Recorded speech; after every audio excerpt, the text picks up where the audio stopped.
মজাদার গল্প শুটকি মাছ। আরো একটি নতুন গল্পে আমার চ্যানেলে স্বাগত।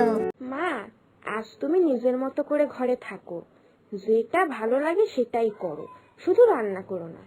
আজ তোমার বৌমা তোমাকে রান্না করে খাওয়াবে। সে কি কথা গো বৌমা, তুমি পারবে একা একা একসাথে এত রান্না করতে? হ্যাঁ পারবো মা, আজ না করলেও তো একদিন না একদিন করতেই হবে। ওসব ছাড়ুন তো, আজ আমিই রান্না করে খাওয়াবো ব্যাস।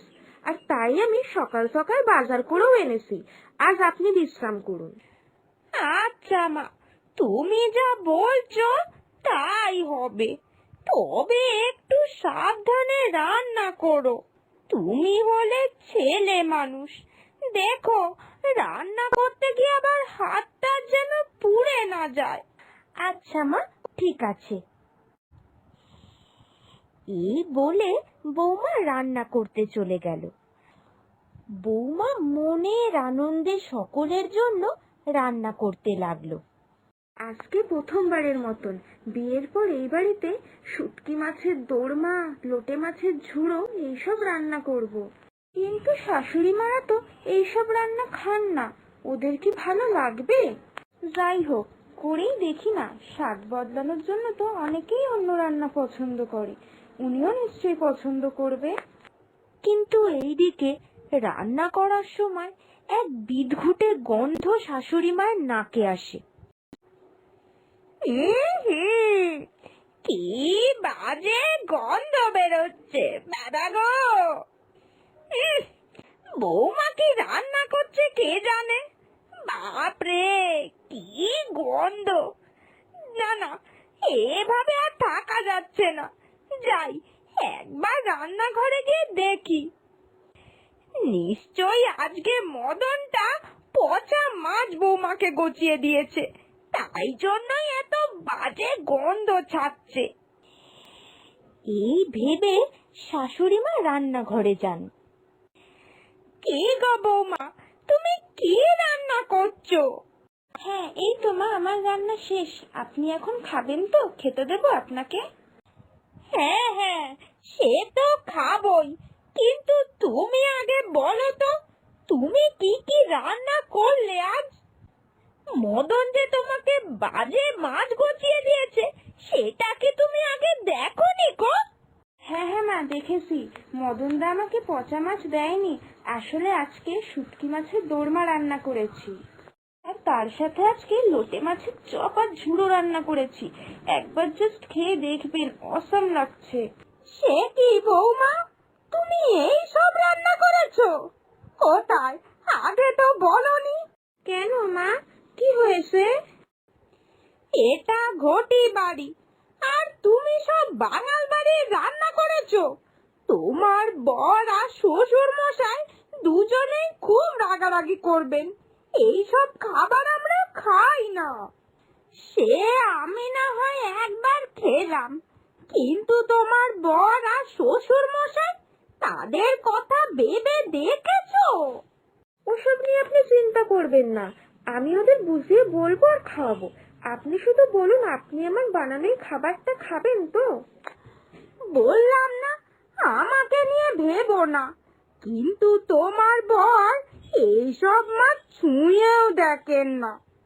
বলতে ওসব খাবার কি কেউ খায় নাকি? আচ্ছা মা, এখন তো তুমি আর আমি ভালো করে খাই, ওরা এলে আমি সব সামলে নেব। তারপর তারা দুজনে শাশুড়ি বৌমা মিলে একসঙ্গে খেয়ে উঠে পড়ে। তবে শাশুড়ি প্রথমবারের জন্য বাঙাল বাড়ির রান্না খেয়ে খুব তৃপ্ত। সে বৌমার হাতের রান্নার অনেক সুনাম করে। কই গো গিন্নি, কোথায় গেলে তুমি? হ্যাঁ হ্যাঁ, এই তো আমি। উফ, আজ সারাদিন যা ধকল গেল, অফিসের চাপটা যেন বেড়েই চলেছে। হ্যাঁ হ্যাঁ, বুঝতে পারছি তুমি আজকে খুব ক্লান্ত। তুমি তাড়াতাড়ি হাত মুখ ধুয়ে নাও, আমি তোমায় খেতে দিচ্ছি, তারপর খেয়ে নিয়ে একটু বিশ্রাম করো। হ্যাঁ হ্যাঁ গিন্নি, তাড়াতাড়ি খেতে দাও তো, খুব খিদে পেয়েছে।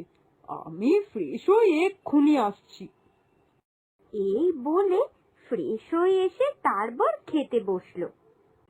কিন্তু রিয়ার বর কোনো বিচার না করে বা কোনো রাগারাগি না করে চুপচাপ খেয়ে নেয় এবং খাবার পর তাকে দেখে মনে হয় সে যেন খুব তৃপ্ত। বাহ, বহুদিন পর বেশ অন্য স্বাদের খাবার খেলাম, খুব ভালো লাগলো। কি গো, তোমার আজকের খাবারটা ভালো লেগেছে? পেট ভরেছে তো খেয়ে?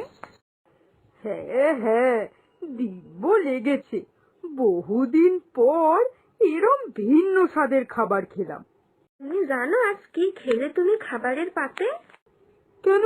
এই তো 2 রকমের তরকারি রান্না করেছিলে আর কি একটা চপ বানিয়েছিলে, খেতে তো বেশ ভালোই লাগলো। আর এই মাছের একটা তরকারি বানিয়েছিলে। হ্যাঁ, ওটা কি মাছ জানো? অত শত দেখিনি, ভালো লেগেছে, খেয়েছি। তোমার শরীরে কোনো অস্বস্তি হচ্ছে না তো? মা, অস্বস্তি হতে যাবে কেন? খিদের জ্বালায় খেয়েছি, বরং পেটটা শান্ত হয়েছে গো গিন্নি। মা সকাল থেকে বললো তুমি নাকি এসব খাবার খাও না, এসব খাবার দেখলেই নাকি তুমি রেগে যাও, তাই ভাবলাম আজ যদি না খেয়ে রেগে যাও তাই। আরে না না, সে কি, এসব না। আসলে তুমি যে মাছটা খেলে ওটা ইলিশ মাছ, আর যে তরকারিটা ওটা হলো শুটকি মাছের ডালনা। কি কি বললে তুমি? তুমি আমাকে এই সব মাছ খাইয়েছো?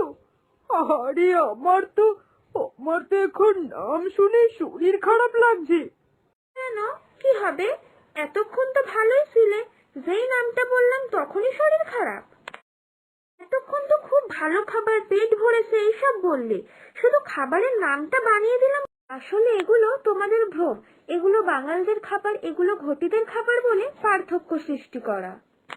এটাও সুস্বাদু, এটাও খাবার, এটা খেলেও পেট ভরে, আর যাই হোক খেলে মানুষ মরে যায় না, আর শরীর। এরপর বউয়ের এই কথা শুনে তার বর বুঝতে পারলো যে খাবার নিয়ে এইরকম বিভেদ করা ঠিক নয়। সে ঘটি বাড়ির রান্না হোক বা বাঙাল বাড়ির রান্না, সবই সুস্বাদু। তাই তারপর থেকে তাদের বাড়িতে ঘটি এবং বাঙাল বাড়ির 2 রকমের রান্না হতে থাকলো।